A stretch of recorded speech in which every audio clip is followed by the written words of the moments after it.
Assalamualaikum warahmatullahi wabarakatuh. Selamat siang Sobat Kampus dimanapun Anda berada. Kembali lagi di acara yang paling kita tunggu-tunggu, yaitu Umsida Menyapa.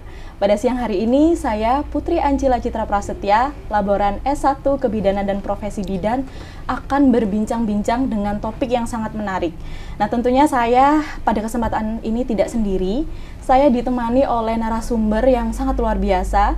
Beliau adalah dosen dari Prodi S1 Kebidanan dan Profesi Bidan dan juga sebagai Sekprodi di Prodi S1 Kebidanan dan Profesi Bidan. Nah, izinkan saya menyapa beliau terlebih dahulu. Beliau adalah Ibu Hesti Widowati, SKBDMKep.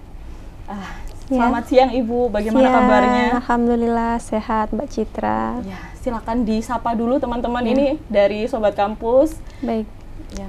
Assalamualaikum warahmatullahi wabarakatuh. Selamat siang Sobat Kampus. Perkenalkan saya Hesti Widowati atau biasa dipanggil Bu Hesti ya. Saya dosen kebidanan S1 Kebidanan dan Profesi Fikes Umsida. Nah, kebidanan itu ada di bagian dari fakultas apa Ibu? Fakultas Ilmu Kesehatan. Nah, ya. Sobat Kampus, karena siang hari ini kita ngobrolnya dengan Bu Hesti dari Fakultas Ilmu Kesehatan, maka akan lebih pas bahwa kalau kita ini berbicara terkait dengan kesehatan. Nah, Bu Hesti, untuk Sobat Kampus ini kan sebagian besar Sobat Kampus itu adalah Gen Z gitu ya Bu ya, generasi Z kita nyebut. Nah, jadi generasi Z itu merupakan Sobat Kampus yang lahir pada kelahiran 1997 sampai dengan 2012. Nah, berdasarkan data dari Badan Pusat Statistik tentang komposisi penduduk Indonesia berdasarkan kelompok umur, nah Gen Z atau generasi Z ini ada sebesar 27,94% dari seluruh populasi penduduk Indonesia. Nah, Bu Hesti mungkin bisa menggambarkan bagaimana sih kesehatan untuk generasi Z ini, sebagai bagaimana lingkupnya dari kesehatan untuk generasi Z ini? Ya, karena kami orang kesehatan ya, jadi POV-nya ke kesehatan begitu ya. Gen Z ini merupakan kelompok usia remaja gitu ya. Jadi masa remaja ini merupakan masa yang paling penting ya, masa yang mengalami perubahan secara fisik, psikologis ya, dan sosial juga seperti itu. Dan kerap disebut sebagai masa mencari jati diri gitu. Dan hal ini yang membuat remaja ini menjadi labil dan istilahnya rentan terhadap stres begitu ya. Nah, masalah kesehatan yang pada remaja ini yang sering dikaitkan dengan masalah kesehatan itu khususnya yang dipengaruhi oleh faktor gaya hidup ya, pola hidup sehatnya, terutama pola tidurnya, pola makannya. Nah, di sini yang keluhan yang sering dialami oleh remaja yang kadang dianggap hal ini sepele dan dibiarkan atau dianggap biasa begitu ya. Tetapi jika dibiarkan bisa menjadi masalah gitu ya. Seperti gangguan tidur. Gangguan tidur itu kemudian disebut insomnia ya. Sudah tahu ya istilah insomnia ya. Saya rasa sudah familiar. Insomnia itu yang kesulitan tidur ya. Kita gejalanya sangat mudah dikenali, susah tidur, mengawali tidur susah ya. Bagi kebanyakan orang tidur itu mungkin gampang sekali ya, ada bantal bisa tidur gitu ya. Jadi tidur itu kebutuhan dasar manusia yang harus dipenuhi ya. Jadi minimal 7-8 jam seorang itu harus tidur gitu. Nah, sebetulnya kan insomnia itu masalah tidur ya, bahwa masalah tidur itu sebetulnya kebutuhan kita sehari-hari yang kita lakukan sehari-hari. Nah, malah itu yang sering terjadi di generasi Z kita gitu Bu ya. Makanya teman-teman dari Sobat Kampus mungkin seringkali menganggap atau menyampaikan bahwa aduh kena mental aku gitu. Nah, apakah kira-kira penyebabnya apa sih Bu, khususnya untuk Gen Z Sobat Kampus ini? Ya, jadi penyebab insomnia ini sangat beragam ya, mulai dari penyebab fisik maupun psikis. Penyebab fisik bisa dipengaruhi karena suatu penyakit ya. Jadi kita punya suatu penyakit yang membuat kita sakit, nyeri, seperti misalkan sakit gigi, jadi kita nggak bisa tidur ya, jadi insomnia. Kemudian sakit perut dan seterusnya, atau juga punya penyakit asma. Kemudian kalau untuk yang psikis, tentu di sini kaitannya dengan stres, depresi ya. Jadi kan generasi Gen Z ini banyak mengalami stres tuh mungkin karena ya contohnya mahasiswa baru, berada di lingkungan baru, perlu adaptasi begitu ya. Jadi membuat stresor sendiri gitu kan. Kemudian sudah mulai banyak tugas atau banyak masalah-masalah yang dihadapi yang sebelumnya belum pernah dia hadapi. Kemudian penyebab berikutnya bisa ini kecanduan gadget ya. Jadi kalau kita bermain gadget sebelum tidur itu membuat insomnia. Kenapa? Karena layar ini mempunyai pantulan blue light gitu ya. Itu yang akan membuat hormon tubuh kita yang namanya hormon melatonin itu menjadi menurun. Nah, kalau hormon itu menurun ya, karena hormon melatonin ini fungsinya adalah untuk mengatur pola tidur ya, yang merangsang agar kita mengantuk gitu ya. Nah, kalau hormonnya menurun, jadi rasa kantuknya hilang. Nah, kalau sudah hilang ya akhirnya Anda bisa tidur seperti itu. Beberapa penyebab insomnia yang bisa kita lihat gitu ya. Ya. Gitu. Kalau padahal dari teman-teman Gen Z itu kan tidak lepas dari gadget begitu ya, Bu ya. Betul sekali. Malah sampai terbawa tidur pun harus pegang atau ya seringkali pegang HP. Nah, itu bagaimana Bu yang menyikapi dari teman-teman Gen Z untuk bagaimana caranya biar terhindar dari kebiasaan itu? Ya, tentunya untuk mengatasi insomnia, apalagi untuk Gen Z, masalah gadget itu tadi ya, tentunya sebelum tidur tolong ini disingkirkan dulu begitu. Iya, paling tidak setengah jam sebelum kita tidur ya, kita singkirkan dulu. Kemudian kita harus konsisten mengatur jadwal tidur. Jadi tidur ini harus kita jadwal, jam sekian saya harus tidur. Itu penting ya, untuk mengatur ritme tubuh kita supaya teratur terus begitu. Kemudian hindari minuman yang mengandung kafein ya, seperti kopi. Yang suka ngopi tolong dihindari ya kalau pengen nggak insomnia. Kemudian teh itu juga bisa ya, alkohol dan juga rokok terutama ini juga bisa membuat insomnia. Kemudian ini ya, banyak cara juga seperti di sini. Saya punya cara yang cukup ampuh gitu ya, yang juga terbukti secara penelitian, yaitu dengan akupresur gitu ya. Nah, jadi akupresur itu sobat kampus, bahwa di prodi kami akupresur adalah merupakan keunggulan dari prodi S1 Kebidanan Umsida.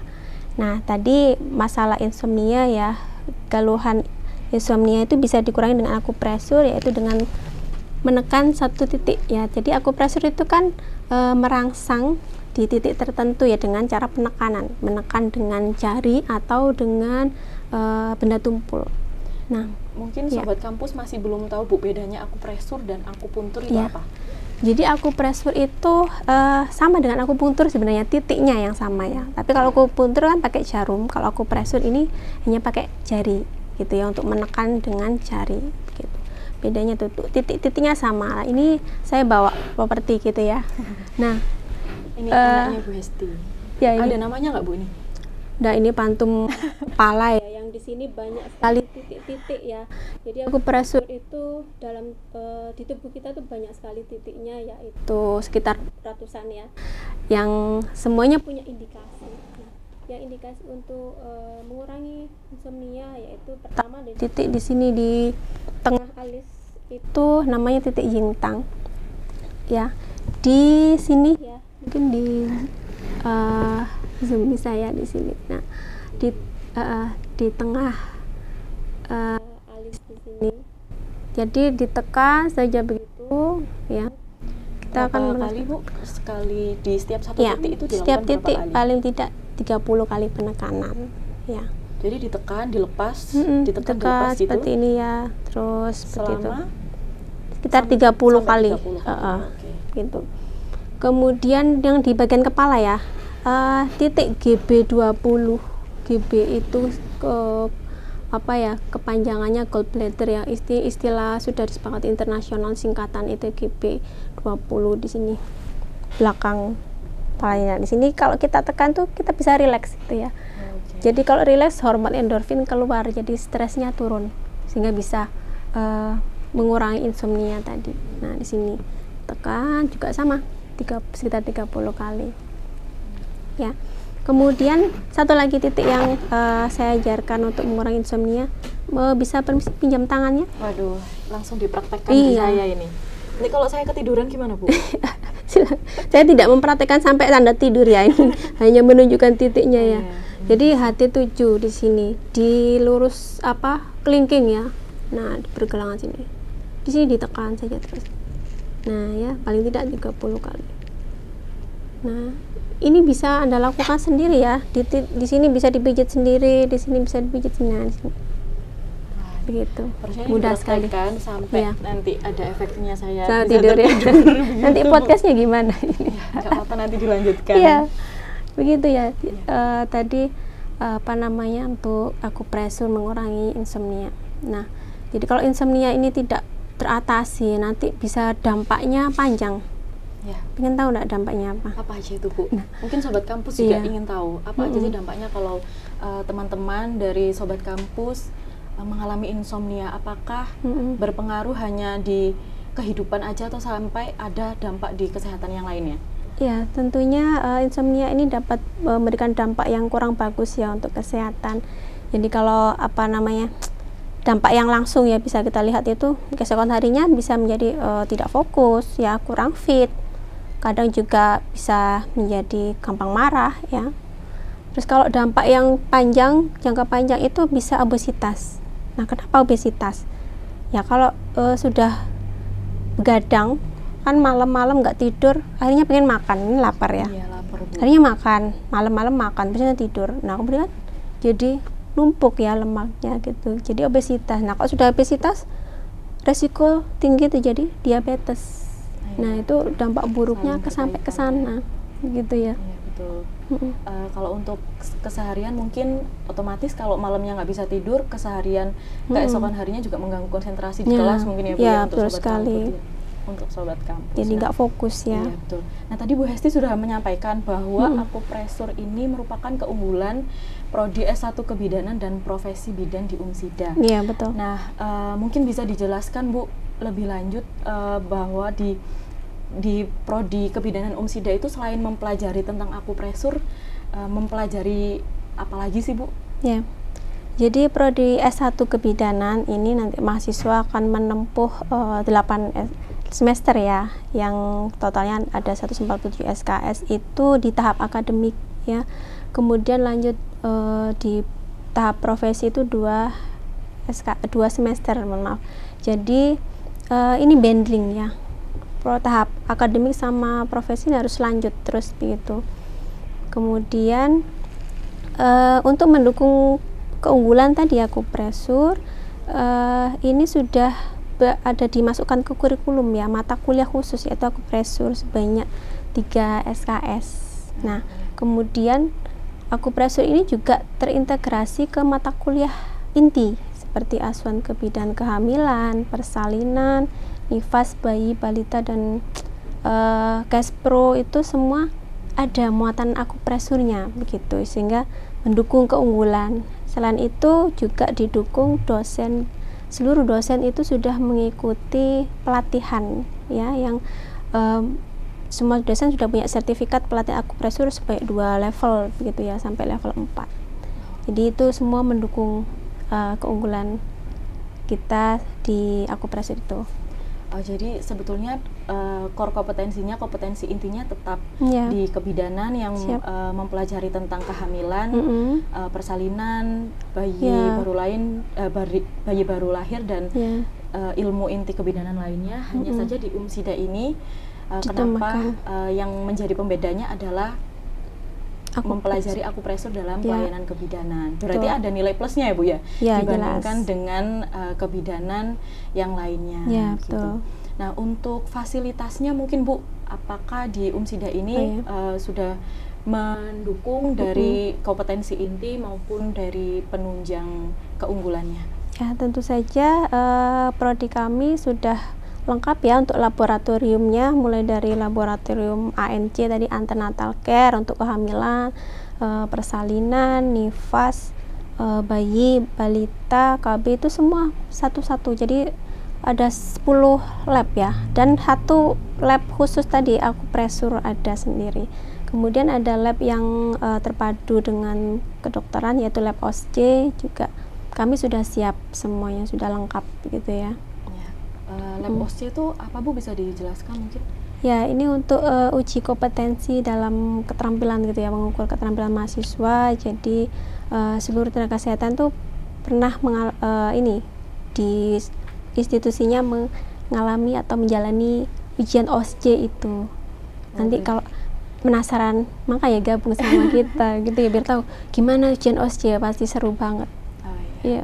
Nah, tadi kan dari yang sudah disampaikan ada banyak fasilitas tentang laboratorium ya Bu ya. Nah, apakah pembelajaran dari S1 Kebidanan dan Profesi Bidan ini hanya dilakukan di kampus saja, ataukah ada kegiatan penunjang lain untuk yang bisa diikuti oleh mahasiswa? Ya, tentunya mahasiswa tidak hanya belajar di kelas ya, ataupun di laboratorium tadi semuanya. Kami juga menyiapkan mahasiswa untuk bisa belajar di lahan praktek. Ya, lahan praktek kami ada di PMB. PMB itu praktek mandiri bidan. Ya, kemudian di klinik, puskesmas, rumah sakit, itu semuanya mahasiswa belajar di sana.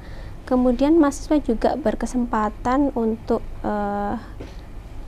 menjalani kuliah umum, kuliah tamu ya, dari kuliah pakar yang di kampus juga. Kemudian program mahasiswa merdeka, pertukaran mahasiswa merdeka atau PMM, mahasiswa berkesempatan untuk belajar di luar kampus, UMSIDA ya.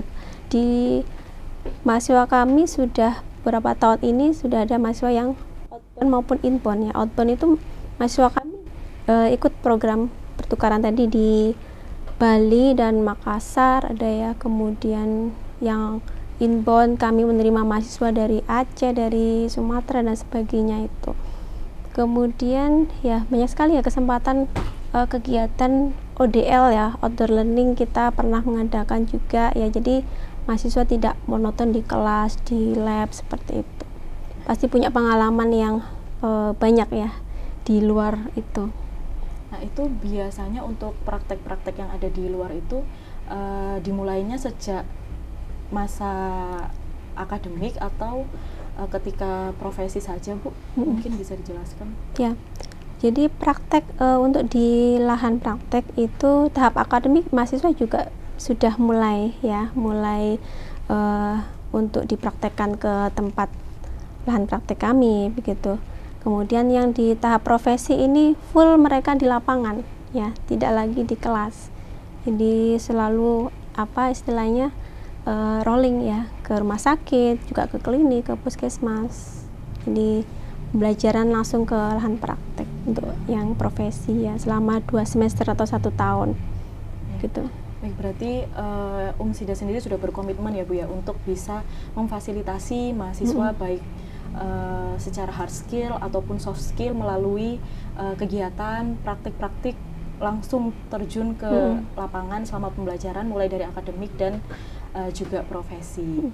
Nah, kemudian jika ada calon mahasiswa atau sobat kampus yang ingin mengetahui Bu, bagaimana cara mendaftar di kebidanan UMSIDA itu seperti apa?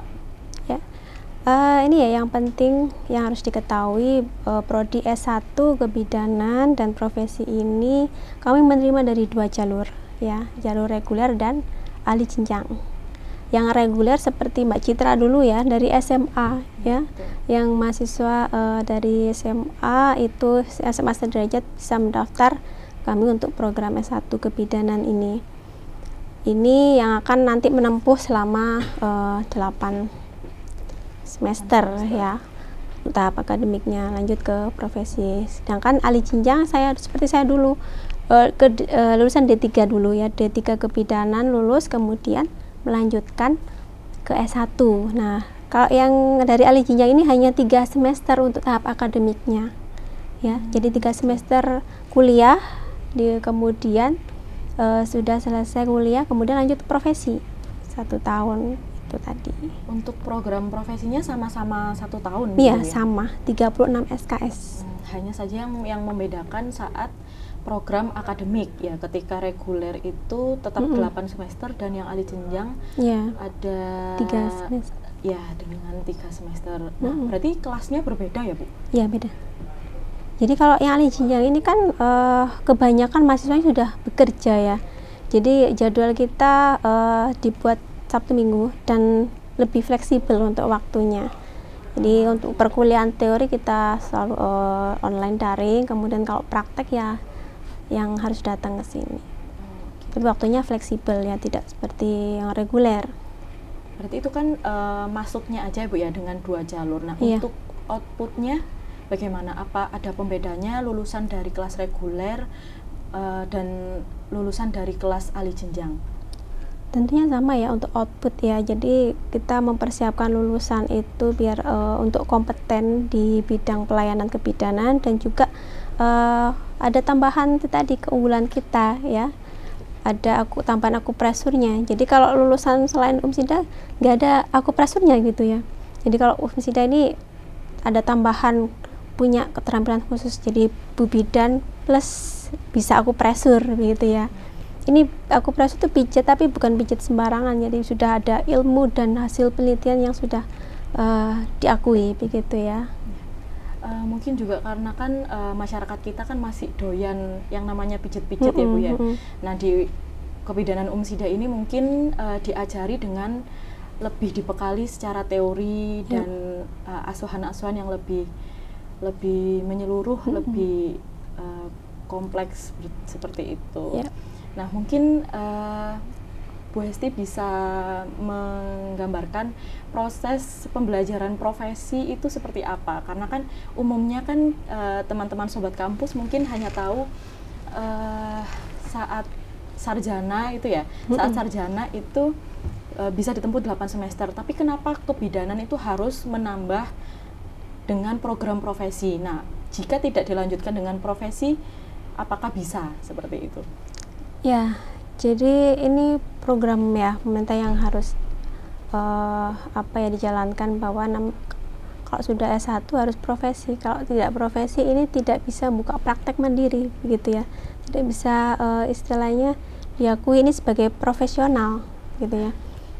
Jadi harus seperti dokter gitu ya, harus ada koas gitu kan untuk dapat gelar DR, gelar dokter. Kalau kita ya gelarnya BDN nanti ya kalau sudah profesi. Nah, ini ketika kuliah profesi itu kita full di lahan praktek ya, melakukan pelayanan ya, tentunya dengan pengawasan oleh CI ya, yang ditunjuk oleh institusi, bahwa di situ ya melakukan pelayanan kebidanan seperti Mbak CI-nya. Tapi kita menentukan target ya, target apa saja yang harus dicapai di situ, membuat laporan ya, membuat jurnal reading dan sebagainya, itu banyak ya untuk targetnya.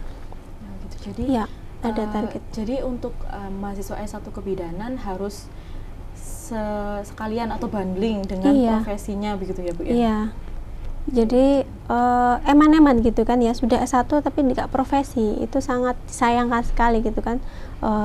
Harusnya satu paket menjadi profesional, sudah disebut sebagai bidang profesional, sudah profesi gitu.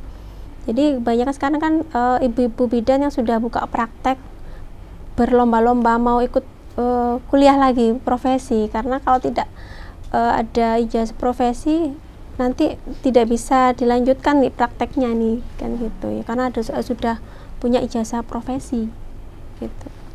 Demikian kalau juga bekerja di rumah sakit seperti itu, kalau sudah profesi kan lebih istilahnya itu ya ada tingkat lebih tinggi lah ya dari yang D3 kemarin gitu. Begitu. Jadi sebagai gambaran berarti untuk lulusan S1 Kebidanan dan Profesi UMSIDA ini dapat bekerja gitu ya Bu ya, baik di instansi seperti rumah sakit atau puskesmas pun juga dapat melakukan praktik mandiri karena ya itu tadi sudah profesi seperti itu. Nah, baik, mungkin Bu Hesti ada pesan-pesan bagi sobat kampus yang ingin belajar lebih lanjut terkait kebidanan atau kesehatan yang lainnya, mungkin bisa disampaikan ke calon-calon mahasiswa kami. Ya, baik. Terkait masalah kesehatan tadi ya, untuk masalah kesehatan yang istilahnya dirasa masih ringan, kami sarankan untuk bisa melakukan penanganan awal dengan cara yang alami tadi ya, seperti akupresur ini yang menjadi pilihan tepat gitu. Dan bagi mahasiswa, calon mahasiswa, adik-adik yang mau bingung masih mau kuliah di mana begitu ya, khususnya yang perempuan ini ya, kalau bidan kan khusus perempuan ya, gitu ya. Ya, jadi satu kelas perempuan semua ini ya, sudah dari dulu sampai sekarang ya sama gitu ya.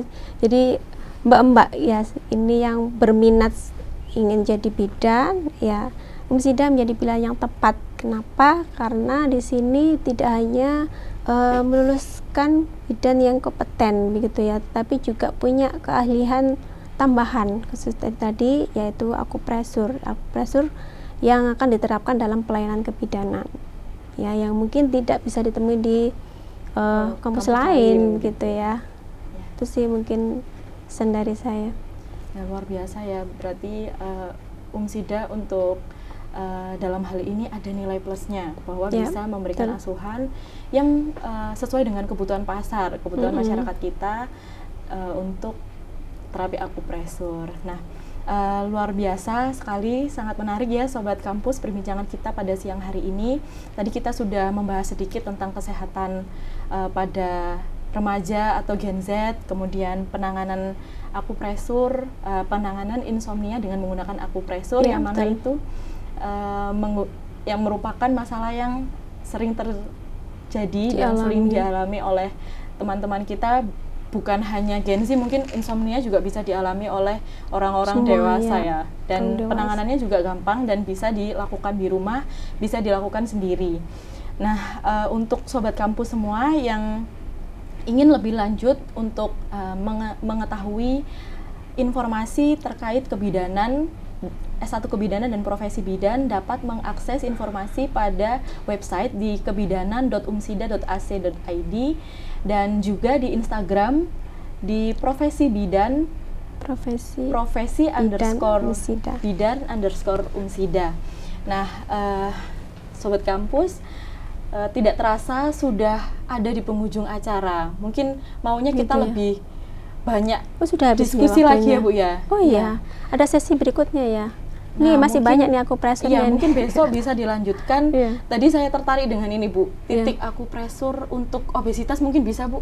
Bisa sekali. Nah, itu saya besok langsung terapi aja Bu. Begitu ya. Iya, betul. Boleh. Ya, baik, terima kasih Sobat Kampus yang sudah mengikuti perbincangan kita pada siang hari ini. Semoga bermanfaat untuk kesehatan dan untuk menambah wawasan. Dan terima kasih atas kesempatan yang diberikan kepada kami, dan kami ucapkan terima kasih untuk narasumber kita Ibu Hesti Widowati, SKPD MKep.